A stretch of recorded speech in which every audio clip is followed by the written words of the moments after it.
Working is presented by Maya Strategy Group, a leading market research and strategy consulting firm, helping clients in the pet care and animal health industries navigate strategic challenges for almost 2 decades. Hello, everyone, and welcome to Pet Working. I'm Peter Kenseth, Vice President at Maya Strategy Group. And just in time for the holidays, we've got a great episode on track for you today, looking at potentially the future of pet adoptions. I'm thrilled to be joined by Nicole Patrick, founder and CEO of Rescue Spot. Nicole was introduced to me by another Pet Working guest, alumnus, Daisy Chavez of Pet Insurance Review, and Daisy put Nicole and I in touch, and I was really psyched to talk to Nicole because what she's developed here with Rescue Spot really struck a personal chord for me because one of my childhood friends, who is also a guest alumnus of Pet Working, Andrew Stickney, had this idea for sort of a universal dog and cat rescue application app. And that is exactly what Nicole has built here. And this was a project I think Andrew took on 10, maybe 15 years ago, and there were a lot of logistical challenges back then. But when I saw this, I was like, this is exactly what he envisioned. And I think takes a lot of the complexity out of pet adoptions and hopefully is going to lead to finding many more pets homes and eliminating that complexity. So, Nicole, thank you so much for joining us today, and welcome to Pet Working. Thank you so much. I'm so happy to be here and to speak with you today. Yeah, no, this is great. This is great. Now, Nicole, when we first met, you mentioned that you kind of have a unique perspective here because you are not only a pet parent, a pet adopter, pet parent to rescue dogs and cats, but you've also worked on the shelter side of things. And this has been a lifelong passion for you. Can you talk a little bit about your background and what led you to come up with Rescue Spot? Absolutely. It was a very long journey that brought me here, filled with lots of different experiences. I've always loved animals my whole life since I was a little girl, like many of us do. I had dreams of being a veterinarian, and then life took me in a different direction. I started acting in film and TV at a pretty young age, and when I was about 10 years old. And so when I was in high school, I was living alone, doing a lot of TV shows and movies, and I still had this urge to help animals, but I wasn't able to help out in the traditional way by volunteering at a shelter because my schedule was just very hectic and unreliable. Around the same time, I learned about the horrors of puppy mills. I went to a pet store on a whim just because I was walking by and saw some cute puppies and saw a very sick dog there, and kept going back and kept trying to figure out a way that I could help this animal. And the ASPCA and all these amazing organizations, were so overwhelmed with the animals that they had, so they couldn't help me. And so I ended up raising the money to buy this dog. She was in the hospital for months and months, and I found out that she wasn't being fed at the pet store and that she came from a horrible puppy mill, and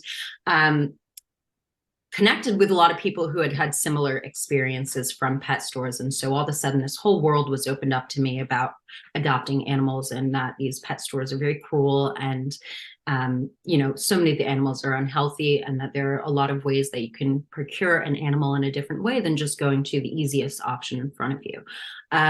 So I decided to start a little matchmaking service where I would gear my services towards the people who are going to these high-end pet stores and looking for more designer breed dogs. And I was basically a matchmaker for them. I would go to shelters and to rescue organizations and try and find pets that filled the needs of these people that were looking for animals. And essentially what I did was fill out like thousands of applications to adopt pets all over America with all different kinds of rescues and shelters. And I was filling out all these applications that were essentially the same questions, but just like being worded differently. So, do you plan on letting your dog go outside alone, or do you plan on monitoring your dog while it's outside? Or basically the same questions that all of these applications are asking, but they have their own way of phrasing it. And so it was very frustrating for me because I was constantly filling out these applications and I was never hearing back from the rescues or shelters. I would just send them out, send applications, send emails, phone calls, and they would never get back to me. And if they did get back to me, 9 times out of 10, that pet had been adopted months ago, and the rescues and shelters just didn't have time to update their website and update their different pet listing networks that they used. So it was extremely frustrating. Most of the people that worked with me ended up going to a breeder or a pet store because they just didn't want to wait for a pet to come up that was adoptable. And most of them got very frustrated with the process, saying, well, I don't understand. I'm trying to do good. I'm trying to save an animal. Why is it that they won't give me an animal? I know there are so many pets that need help. So it's very frustrating for me as well, because I didn't know what to tell them. I just was trying my best to get these animals adopted and committing huge amounts of time to doing this. A few years later, I decided that I no longer wanted to work in the film industry. I really wanted to commit my life to working with animals. And so I started You were doing all this on top of acting. I was doing all this on top of acting. In my free time, I'd be like on set and, on my laptop and looking for different pets that were available, scouring Facebook for adoptable dogs. Wow. So so you definitely got a firsthand view, into the inefficiencies of the system and, why can't we just have a universal database that everybody can buy into, right? Like if we're trying to vet people to be to assess whether they're going to be qualified pet parents and whether they're qualified to adopt a dog, you'd think that's a pretty universal standard, right? Like essentially we're talking like a credit bureau for pet adoptions, right? Exactly. And the people that I was working with, I made sure that they were going to be amazing pet parents, and all they wanted, just like with traditional adoption of babies, all they wanted was something to love and something to cherish and take care of. But they're kind of like in the dark without a light, not knowing what to do or where to go. Yeah. Yeah. No, I mean, and even people who have, successfully adopted, and, I don't want to paint the picture that it's impossible to adopt a pet. We adopted Danny 7 years ago this January. And, it was a very smooth process. We submitted the application, were approved, went to this adoption awareness event that they were having at PetSmart. We put in an application with that shelter the day before. We went back to the shelter. We were like, yeah, we're interested in her. And they sent her home with us. But I know for a lot of people that, particularly in your case, where if you're looking for, a puppy or a specific breed of dog, or, certainly all dogs need to be rescued, but, like I think you said, if you put a golden retriever, purebred golden retriever up for adoption, a lot of people are going to jump at that because the alternative is going and paying a few $1,000s or more to a breeder to get that puppy. So people almost look at it like bargain shopping in a way, right? Absolutely. Um, There's different angles, and it really also depends on where you are. If you're in New York or in the metro areas of New York, the cut recently in an article that I always refer back to, they said that it's harder to adopt a pet in New York than it is to get your child into New York City private schools. And it's true. Because I live in New York, I have people constantly just saying, this is the hardest thing I've ever done in my life. And these are very successful people who have worked really hard in their life. wow. Wow. So you have the experience of, having found in this matchmaking service. You're trying to, prevent people from, obtaining animals through like backyard breeders or puppy mills or, other places that, maybe fostering poor treatment of the animals that they are profiting from. Um, but then, when you left acting, you went and you worked in a shelter. So you got to see the other side of this and you got to see the applications coming in. Tell us about that.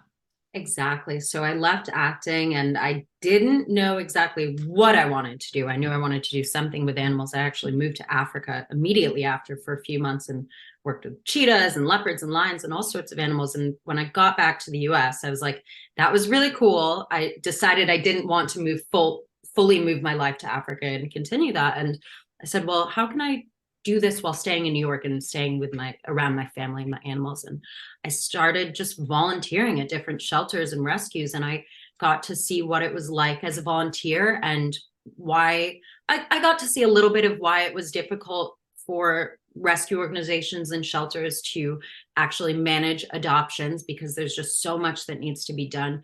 Then later on, I started actually working in real employee positions for rescues and shelters. I worked for a large rescue in Manhattan where I was dealing with 60, 70 adoptions a weekend, and just a huge amount of pets being adopted from this powerhouse rescue.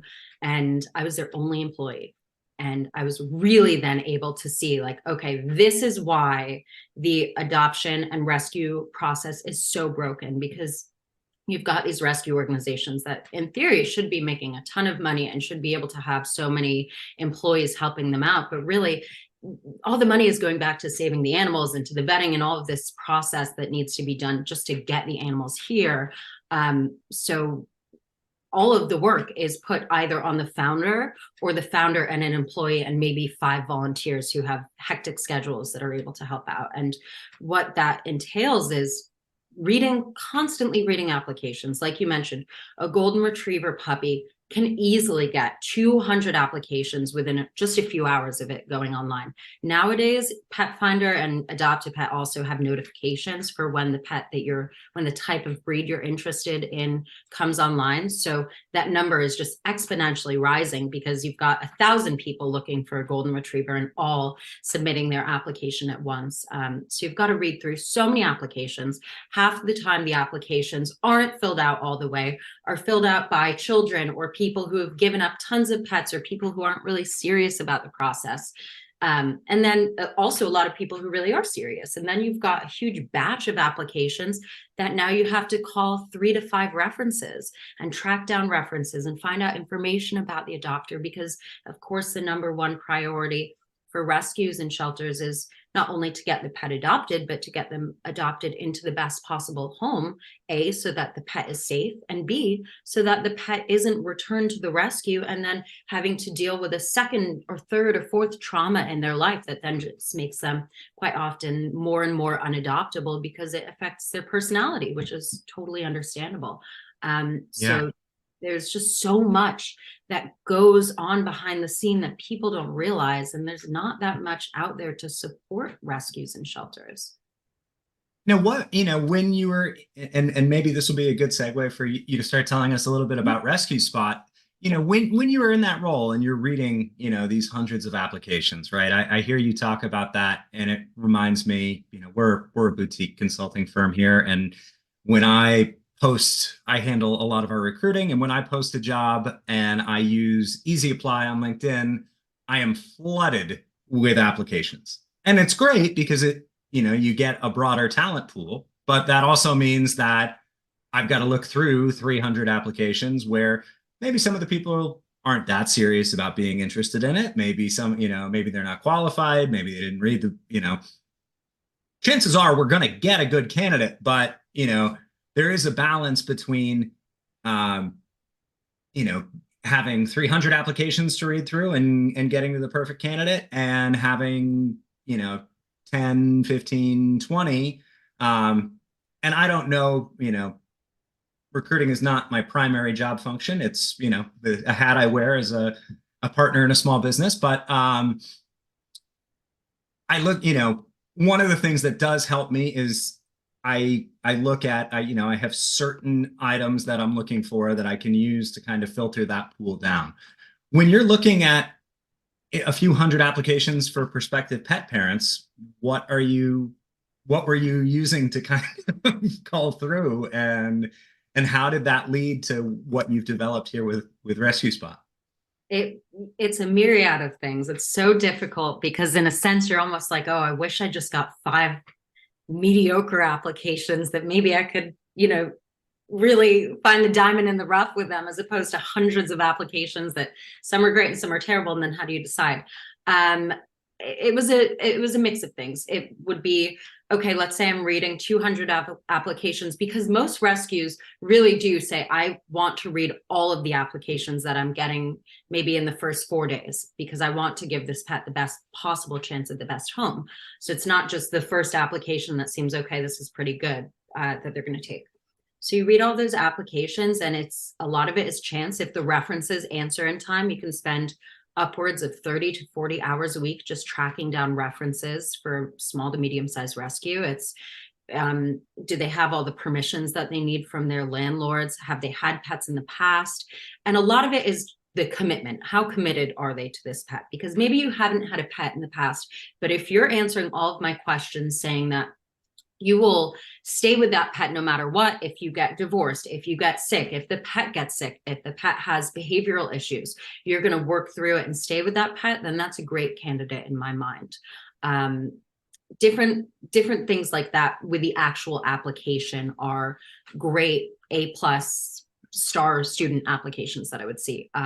But a lot of it comes down to, are their references answering? Am I able to get through to their vet? Is the information about their vet there? Do they have a vet lined up? Different things like that. And those aspects are aspects that with technology today,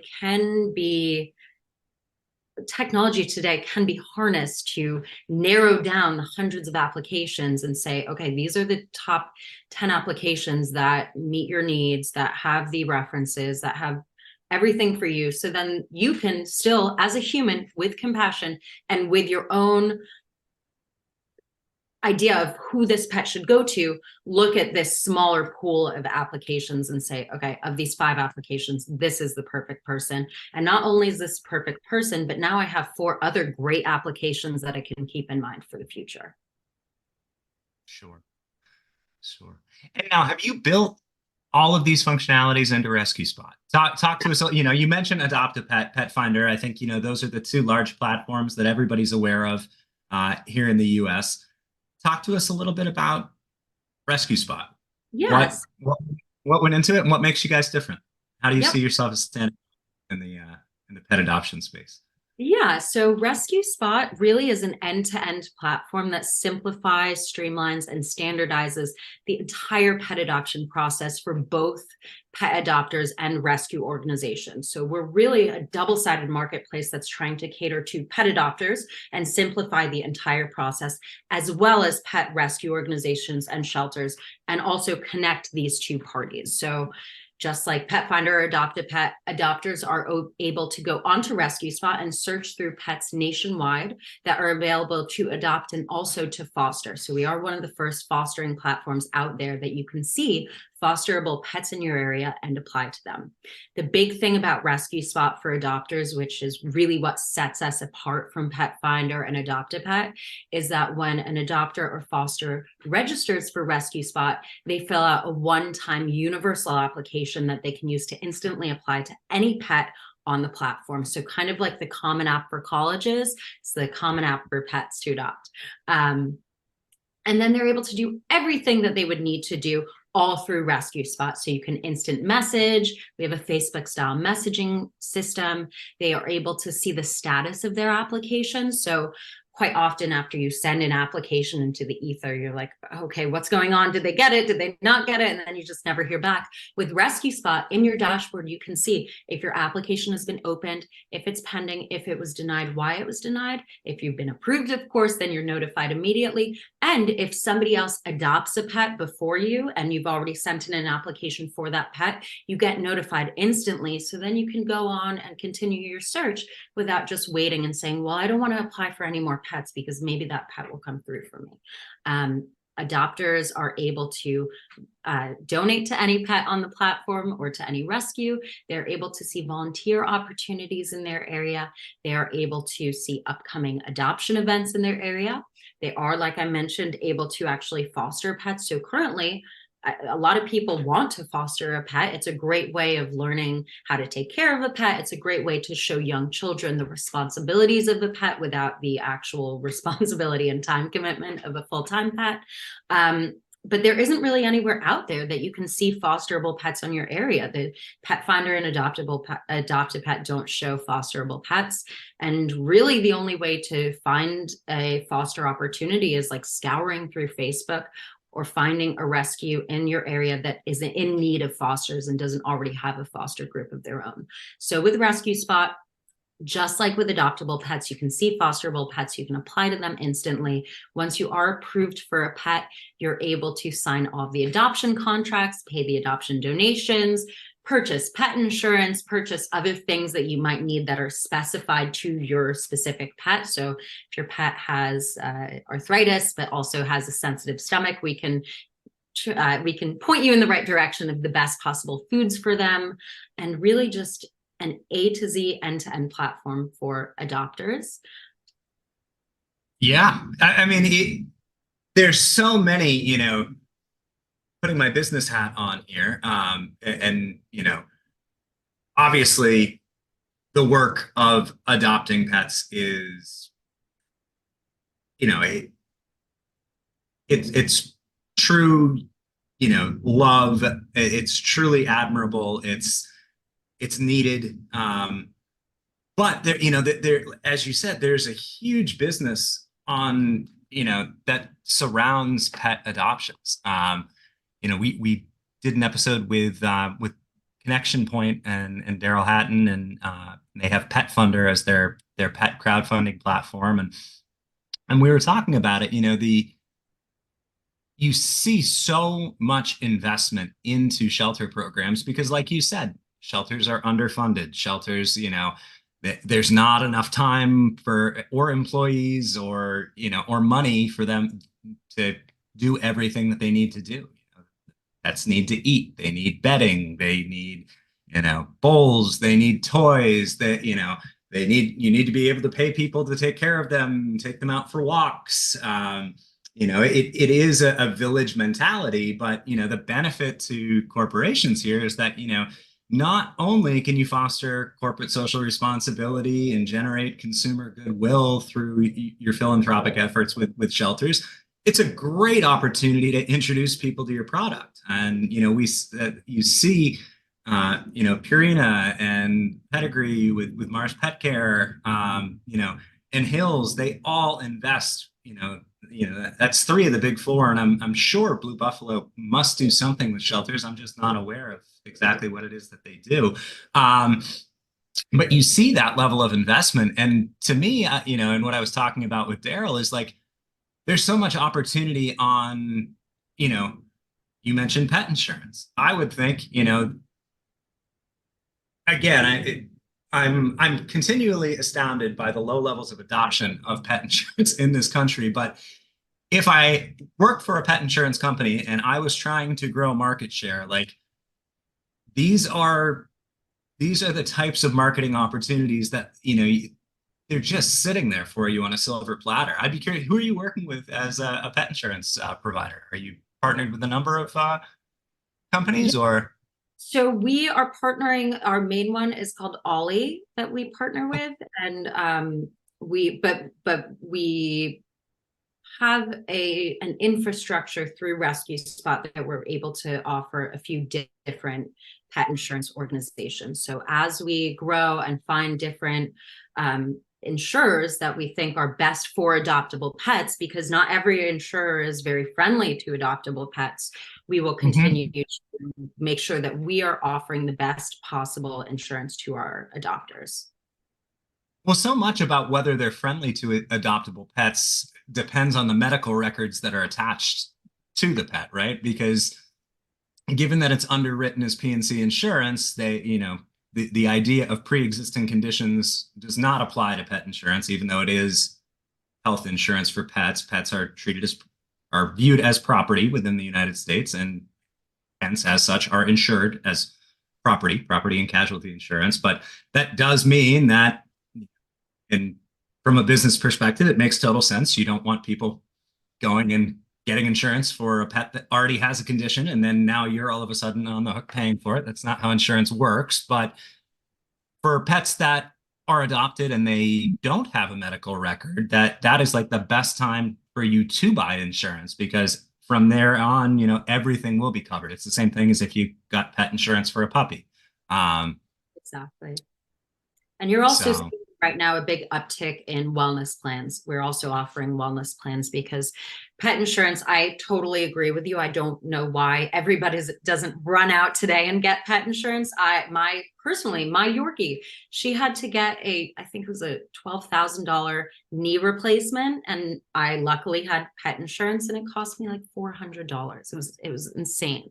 And things like, if you're a pet owner and you've ever had a pet, then you will know that accidents will happen with your pet. yes. They're going to get in trouble. They're going to eat something. They're going to do something silly or, fall down, who knows, the stairs. And so having that pet insurance is so important. But I do understand that we still live in a world that pet insurance is still expensive. It's fairly new.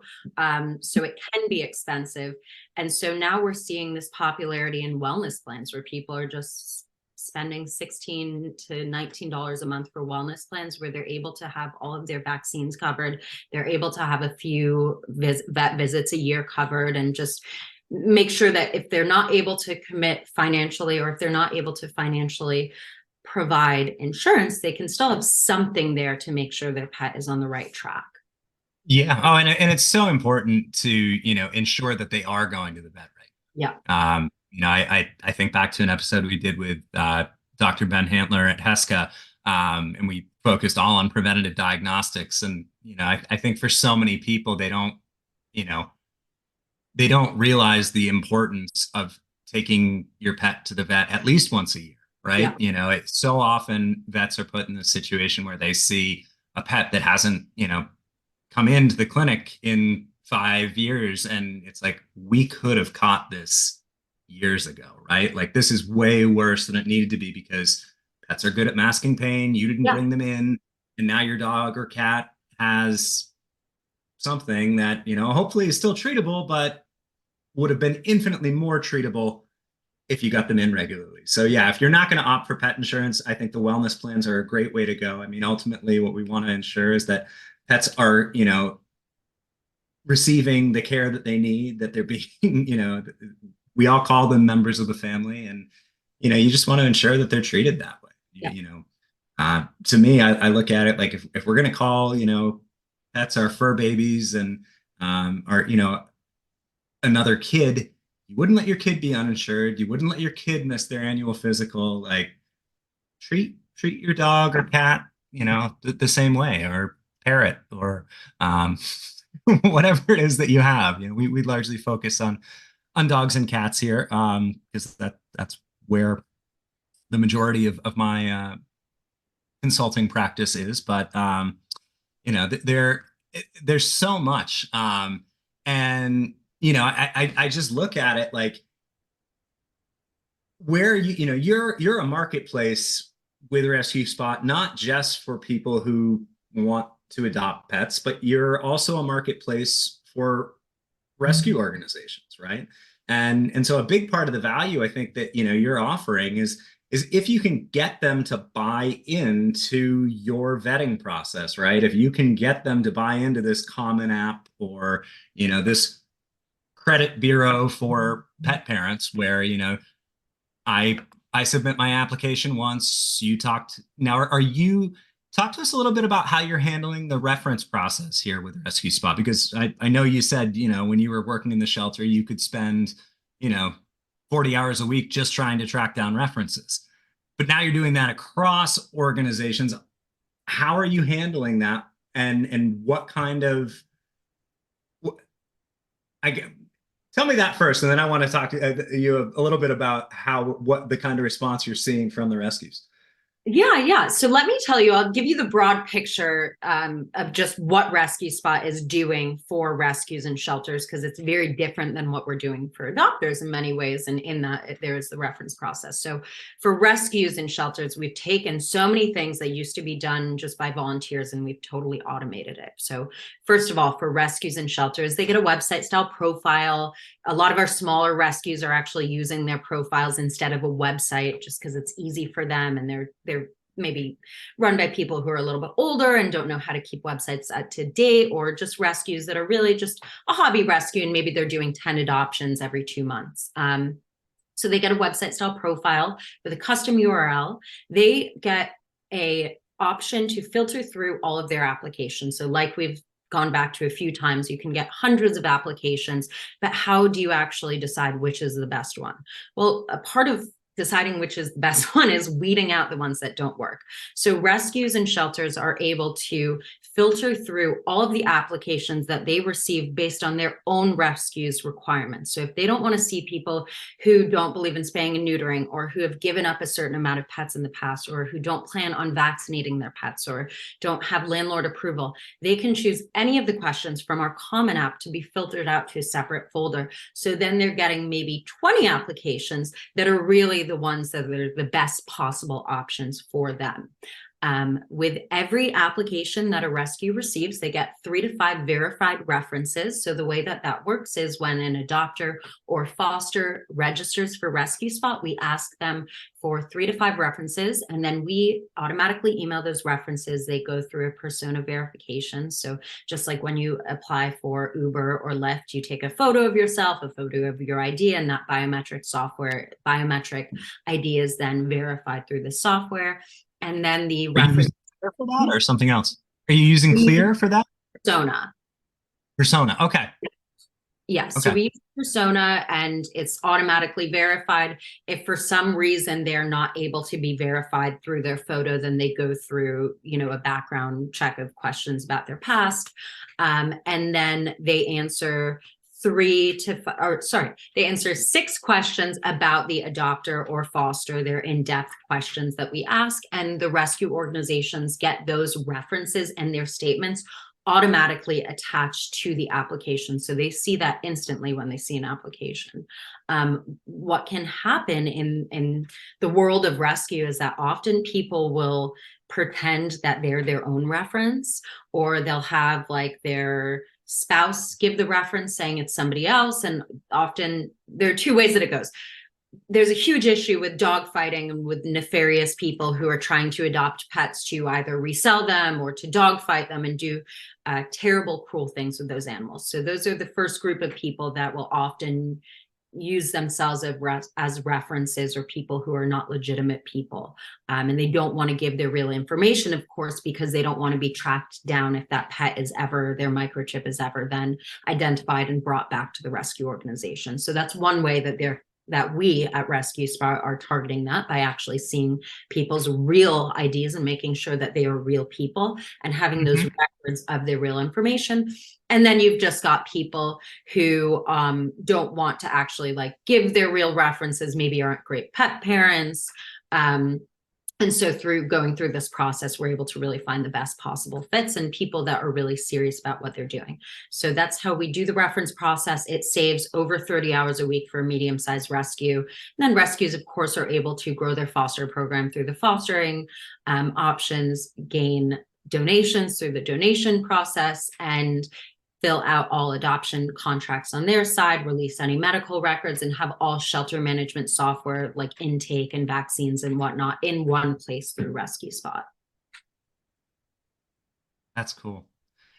And so, when you're, I guess a couple things that, and I want to get to the reaction that you've seen from the rescues and shelters, but are you leveraging AI within the platform at all now? Is that on the roadmap, or?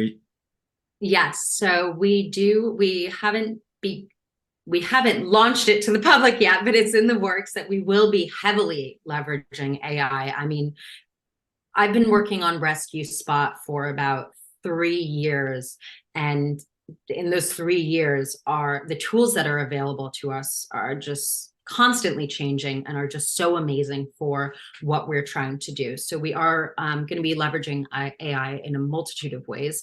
I mentioned earlier that we will be able to suggest the best possible pet products for a pet owner. So since we do have the medical records of a pet, we're going to be taking that information through AI, looking at all of the different pet foods out there, all of the different pet products, pet supplements and whatnot, and then suggesting the best possible options for pet adopters for their pet, taking everything into account. So taking in if they have a sensitive stomach, if they've got diabetes, if they've got glaucoma, but they also have skin issues and skin sensitivities. So we'll really be doing something really This is an algorithm you've developed yourself? We're working on that right now. Yeah. Very. So we've done some work. I don't know if you're familiar. Royal Canin launched a D2C product that had to be purchased through vets. They launched it in Europe a few years ago, and I think it's got some penetration in the US now. I think they've brought it to the US, but last I knew it was only available through like 30 veterinary clinics in the US. That number might be up now. I haven't checked, recently, so I'm sure it probably has. But they have you do a vet exam. They put in, everything, the breed, the any identified conditions, weight, age, and then it runs it through this algorithm to create a customized diet. And it's called Individualis. It has like 10,000 possible different permutations, and they custom make that diet and ship it to the pet parent. I think they also have, for other clinics, they have an algorithm called Smart Reco, which does a similar thing. It takes all the information about the pet and then cross-references it against the all the possible Royal Canin diets that are out there. And if you're familiar at all with just their OTC line, not even getting into all their therapeutic diets, there's a lot out there, from breed specific to condition specific to combination diets and things like that. And Hills has a similar one. I think theirs is called Quick Reco, that algorithmically goes through. I think the thing we're all waiting to see is there's increasingly more genetic information out there, right? And so we could be on the verge of true personalized diet and nutrition recommendations for dogs and cats. You look at things like Wisdom Panel or Embark or Base Paws, that there are, DNA My Dog, things like, there's so many DNA solutions out there. Have you looked at all into partnering with any of those companies to potentially inform your algorithm and your nutrition recommendations? We have, yeah. Our hope, our end game, or our end goal, one of our end goals is to either partner up or be acquired by like the Chewies and Petcos of the world, so that we're able to go through the pet adoption process, have the pets in our care, or have the pets' medical records in our care, and then take all that information, give them options like Embark or Base Paws, have them go through that, have all that information then be put into our system automatically, because they're registering and purchasing the product through Rescue Spot. So it's in their dashboard. And then being able to say, okay, well, because we're partnered with Chewy, here is every single product from the Chewy store that is the perfect mix for your exact pet. Another thing that's in our down the line hope is to be able to then actually partner with a subscription food like the Farmer's Dog, where we make a specialized food for that specific pet. Just like today, you can get specialized hair products and shampoo for your exact hair, to have that for your pet that you can all purchase through Rescue Spot without having to send this information to different people. Yeah. No, I mean, we've seen it happen with Individualis and a kibble. I don't see a reason why you couldn't do it with a fresh or frozen refrigerated product. I mean, I think what it underscores, I mean, we're in a time right now where data is going to become king in the pet industry. We're already seeing it with Mars and the Pet Insight Project, and how they're marrying data from Wisdom and their veterinary holdings and the Whistle Tracker, and you have to think that at some point that's going to be utilized to uh, create individualized solutions and preventative medicine and things like that. We see companies like Animal Biome, which are, doing at-home fecal testing and then making diet and supplement recommendations on the basis of those tests. And I know they're looking to partner with different nutrition companies. It's interesting. I think you're the first person I've talked to that's really looked at it at like an ecosystem level and thought about partnering with a retailer. So much of what we see is on a brand specific level where brands are looking to do this and they're looking to create personalized, individualized diet recommendations, or algorithmically generated diet recommendations, to best match your pet to an existing product. But that's all done from the perspective of consumer loyalty to a particular brand. What you're proposing here is, okay, let's look outside, let's look across the ecosystem of brands within a particular retailer.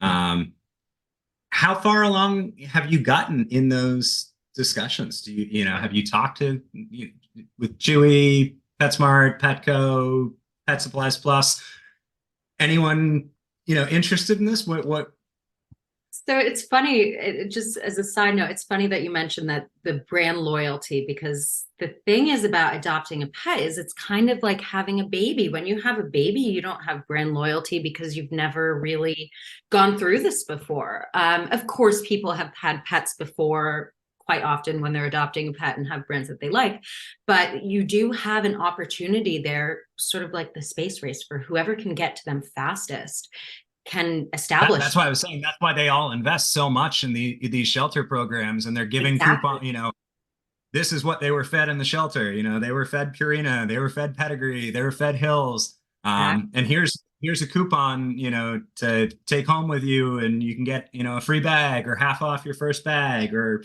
you know, Exactly. Exactly. that investment up front leads to, a customer for life on the back end.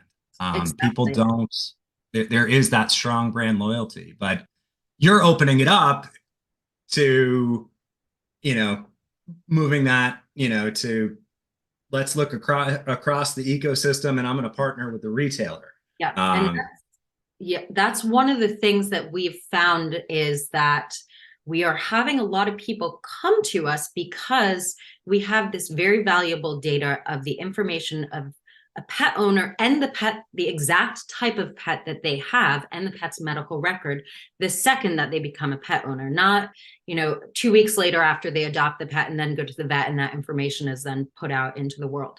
We have the information of a pet owner the second that they become a pet owner, the medical records of that dog or cat, the issues that they might have and ways that we can now target them.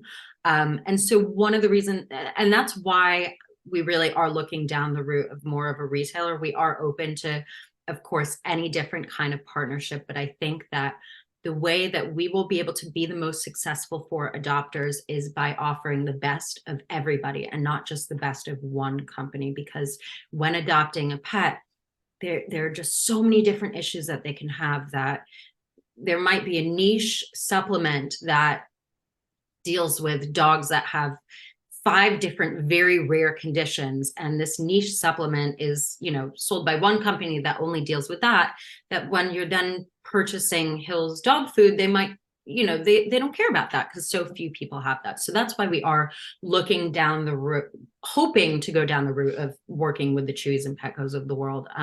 This is something that's fairly new for us. We launched about a year ago. So this is like our next step of bringing Rescue Spot to the next spot and to the bringing Rescue Spot to the next level and really opening up the world. So, we are looking for any connections like that. We do have a few in the mix right now that we're working with, but I think that Rescue Spot would be very valuable to these sort of organizations, because to these sort of companies, because we do have a funnel for them of new customers constantly coming through.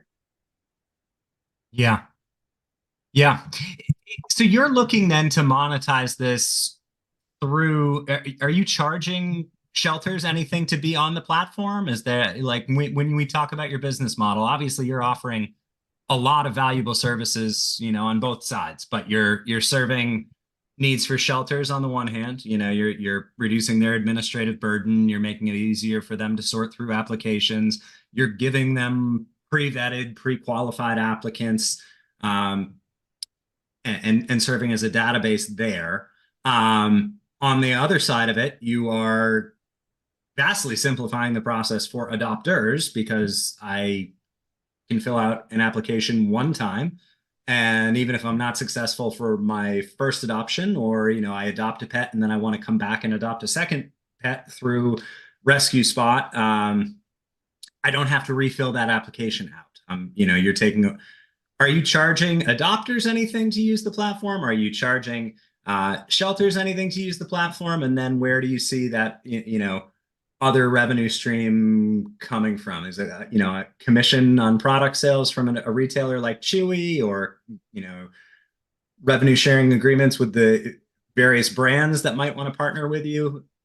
Yeah. So the way that we work is that we do not charge anything to the rescue organizations. Rescue organizations really don't have the money to spare that it would be worth it for us to charge them and then to lose out on rescues who say, well, we don't have that money to spend. Let's just not do it. So we don't charge anything to the rescues. Our whole motto is to make things easier for the rescues. We have a ton of marketing opportunities and sponsorships and things that we actually do with the rescues that we work with to try and get more money for them and to try and get more exposure for them. We work with Free Movies Plus and have streaming commercials for all of our rescues where during their streaming, like TV spots, they'll show Rescue Spot adoptable pets for the rescue of the month that we're working with. So a lot of really cool things. Gabby Epstein, who's got 3 million followers, is our head of, on Instagram, is our head of brand and social impact. And she post different Rescue Spot pets each week. So we just want to support the rescues and not take their money. We do charge a $20 adoption fee to anyone who adopts through Rescue Spot. So if they adopt a pet, then we just tack on a $20 fee for that. That might not be something that we keep forever, but that's just for right now, how we are able to keep funding the business and keep Rescue Spot going.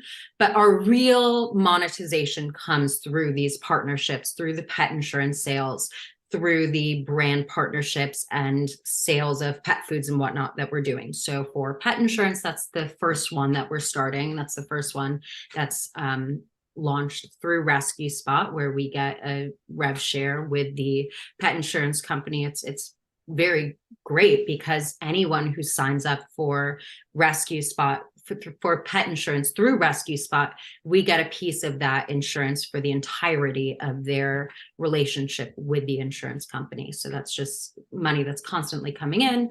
They're treating you as an agent, so to speak. Exactly. So that is our first monetization outside of the adoptions. And then we're really banking on partnerships of people purchasing pet insurance, purchasing the different partnerships that we have, like partnerships with Gentle Beast, which is a really amazing new pet training platform, and different things like that. I would imagine there's got to be huge potential in partnering with one of the DNA companies because, for so many, adopted pets, they're not purebred, they're mixed breed. People want to know what they are. I think every study we've ever done on, the at-home DNA test kit pet diagnostic market, it's generally a one-time sale to parents of an adopted mixed breed pet. The other main market for it is breeders who need to be able to prove the lineage and the purity of the line. But I know when we adopted Peony, I was so curious. I was like, okay, she's a lab mix. What else is she? And it was really cool to get that info. So I would imagine that you would find tremendous, being able to add that to your cart when you're, checking out, finishing your adoption. That's really cool. And and the other thing, like you said, there's so many sponsorship opportunities. There's also, I see on the website, you have the get involved. You can, click on the link to volunteer. You can do the events. I know you mentioned donate. Have you added? What are you using to facilitate the donations to specific pets or rescues right now? So we're currently doing donations in-house. So when you see a pet through Rescue Spot, you're able to donate directly to them. We don't keep any of the money that passes through our platform to rescues. So you can donate $10,000 and we won't keep a cent of that from the rescue organization. So we do that all in-house through our payment processing system called Justify. And with Rescue Spot, there are so many ways that you're able to give back, even if maybe you're not ready to adopt a pet. You can foster a pet, you can see volunteer opportunities in your area.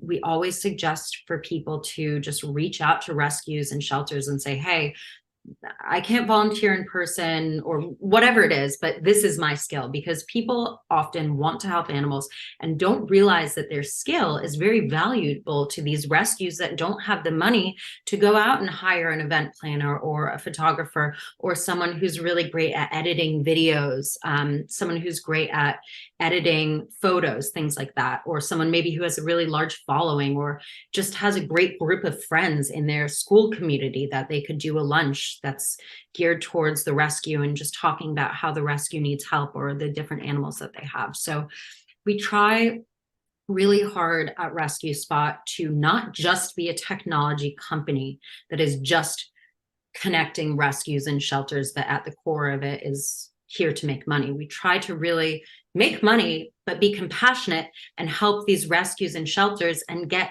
adoptable pets into the arms of people who want them and who are desperate to have them and don't want to go to pet stores and breeders, but are having a hard time filling the need of a pet. And that's why, like I mentioned, we're doing these partnerships with Free Movies Plus and these different amazing influencer programs and whatnot to help the rescues get the exposure that they really need. Yeah. And there's nothing wrong with making some money, doing it along the way. Exactly. If you, it's needed work. It's commendable work. It's heartwarming work. I'm really excited to watch the growth of the company. How many rescues and shelters do you have on the platform as of right now? We have about 150 rescues and shelters that are on the platform. We just got a ton of them that are integrating right now. But we have, really rescues and shelters all over America. We are currently focusing on the East Coast and the West Coast just because we are a new organization and we have to sort of concentrate everything into our areas. And as we are doing these different influencer programs, we found that it makes more sense to focus on, the areas that we have the influencers we're working with. But one of the really cool things about some of the rescues that we're working with, is that they are rescuing dogs from the Asian meat trade. And so they're getting dogs from China and Korea. They have partner rescues and shelters out there. And then they bring those pets to the US, and those pets can be adopted anywhere actually globally, anywhere globally. But of course, through Rescue Spot, you're probably in the US where you're looking. So you're able to find these pets, and they're highly adoptable pets. They are Yorkshire Terriers, Golden Retrievers, Corgis, Samoyeds. They're purebred dogs that have been factory farmed, stolen from people's houses. And I have tons of friends who adopted them. They're amazing pets.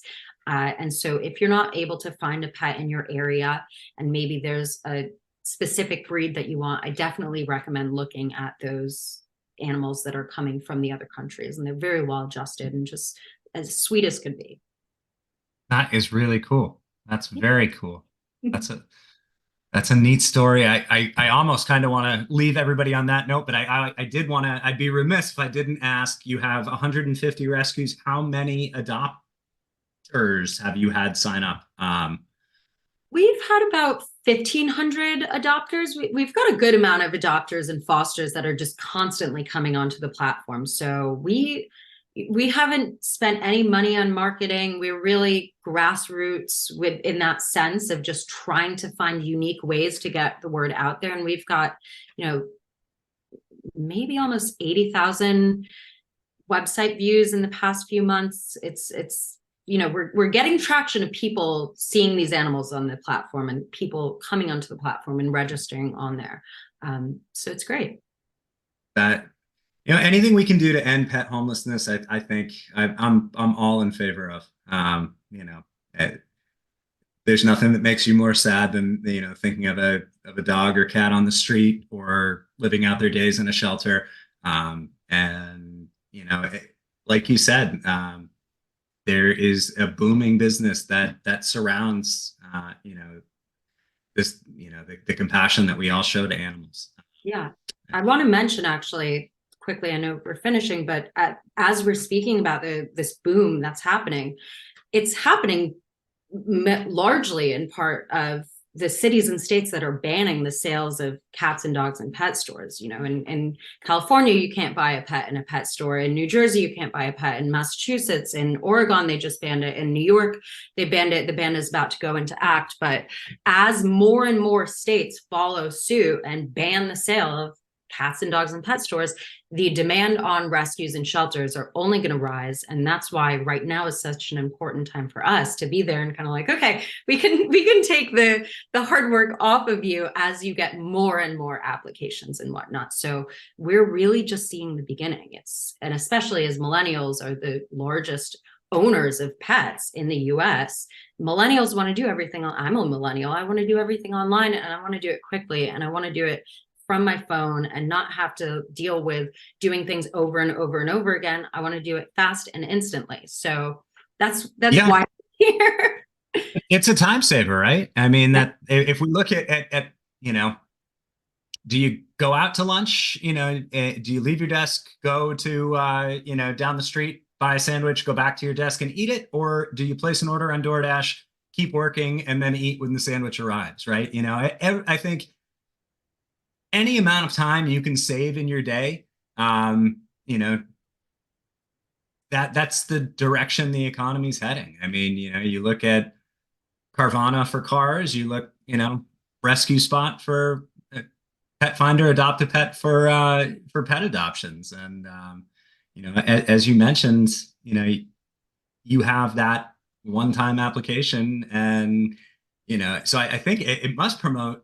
I'll be interested to see. I know you guys have only been around about a year now, but the number of repeat adopters that you get, and that because that's a big piece of intractable loyalty. Is like, hey, I do this application once and I don't have to do it again. And so the next time I need to adopt, or the next time I want to foster, is it a separate application for adopt versus foster, or one?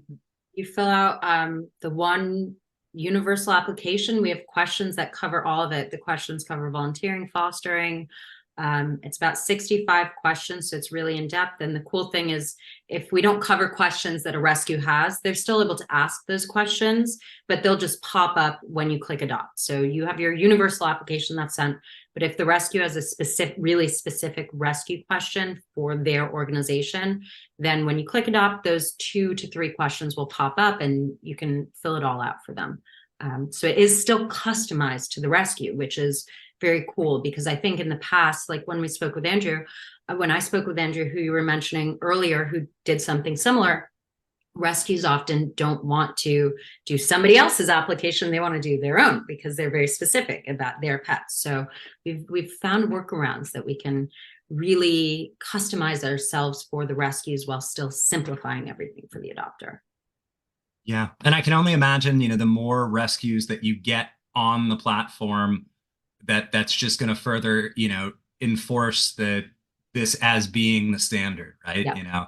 I mean, it's always made sense to me. If we can have a database of, known travelers and TSA pre-check or global Yep. entry, and we can have, credit bureaus that let people know, let you know whether you're trustworthy to lend money to. Like, we should be able to put together, a database, an app that lets that animal rescues and shelters can put their faith in to say like, okay, you've been approved by Rescue Spot, we can adopt this dog to you.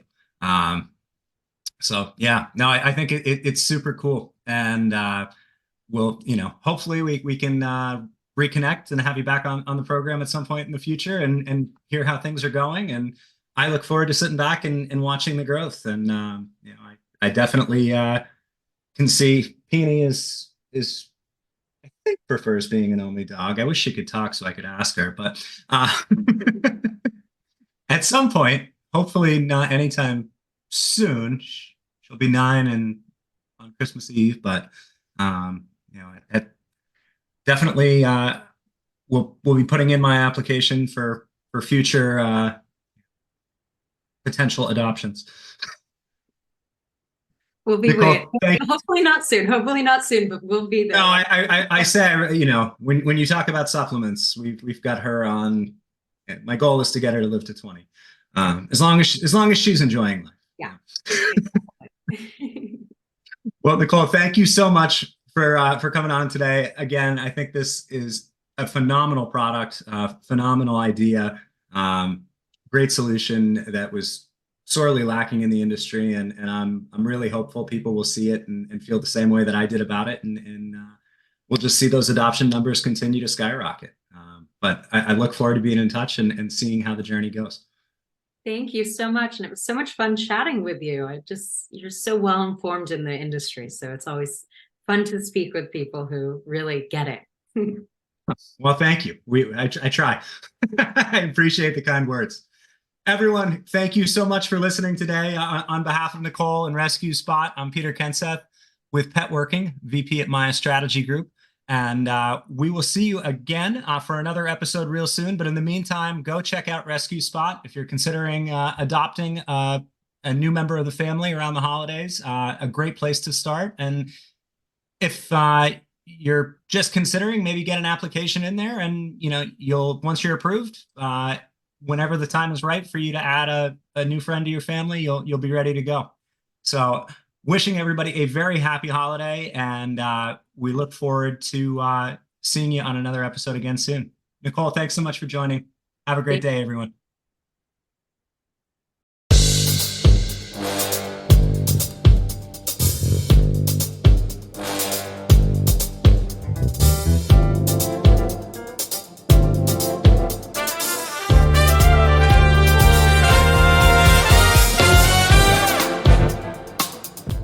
Working is presented by Maya Strategy Group, a leading market research and strategy consulting firm, helping clients in the pet care and animal health industries navigate strategic challenges for almost 2 decades.